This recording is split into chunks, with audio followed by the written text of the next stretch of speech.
Baru sebut nama Farhaj. Dah lama tak muncul jangan terpengaruh propaganda politik pihak tertentu sengaja serang Farhaj, kata penganalisis politik.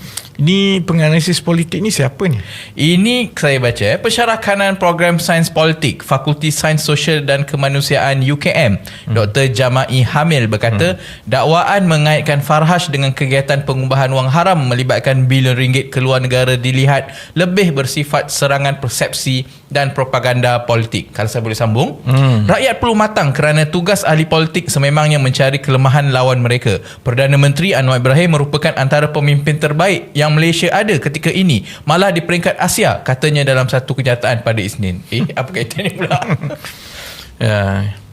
Bayangkan beginilah kan, bayangkan sekarang ini Anwar Ibrahim dan juga PKR adalah pembangkang. Dan yang Farhaj itu wataknya daripada BN adalah jolo. Katakan kan, sebab ialah kaya tiba-tiba hebat semua kan. Ada tuduhan-tuduhan tertentu katakanlah yang dipersoalkan oleh rakyat itu adalah jolo, dan parti pemerintah itu adalah BN. Tiba-tiba pensyarah kanan ni keluarkan kenyataan macam itu. Jangan terpengaruh propaganda politik pihak tertentu sengaja serang jolo. Contohnya penganalisis. Agak-agaknya lah, apa ceramah Anwar Ibrahim? Ceramah yang saya dengar waktu kat sekolah dulu, Profesor Kangkung. Dia sebut Profesor Kangkung lah kan. Jadi logik dia sebenarnya begitu. Kita kena tengok, kalau perkara yang sama berlaku, kita tukar watak, sebenarnya macam mana reaksi. Memang Anwar ceramah tiap-tiap malam, Profesor Kangkung, Profesor Kangkung, Profesor Kangkung kan. Jadi janganlah marah rakyat bila ini pun pelik.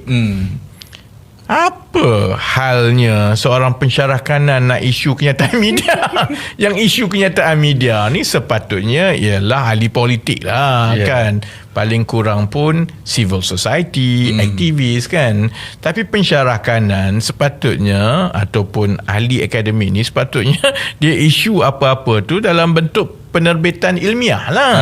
Penerbitan ilmiah tu kena ada data dia, kena ada kajian dia, citation dia kan. Dia kalau saya nasihatkan lah, saya tak adalah nak panggil macam Anwar, panggil orang tu kangkung tak kangkung semuanya kan.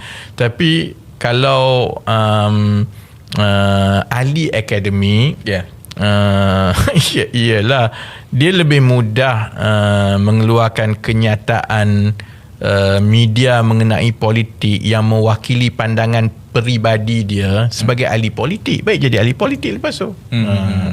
Jadi nak yang beria ni siapa? Pensyarah kanan ni lah. Ya, kalau tiba-tiba keluar kenyataan macam tu, I mean merit tu letak tepi lah, tapi the fact that dia establish satu fakta tu tak boleh terpengaruh. Terus Abang Janggut marah, propaganda tut. Itu komen-komen daripada mana tu? Ini Facebook berita yang berita Awani ni. Awani lah. Awani ni pun satu. Ini Awani nak sebut lah kan.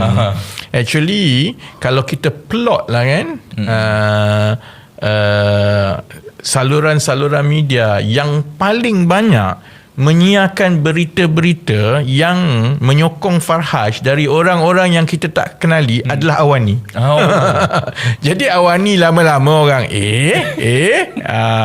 awak ni kan. Dia tak jadi Awani dah, dia jadi awak ni kan. So kalau ada editor Awani tengok faham-faham lah kan. Janganlah obvious sangat.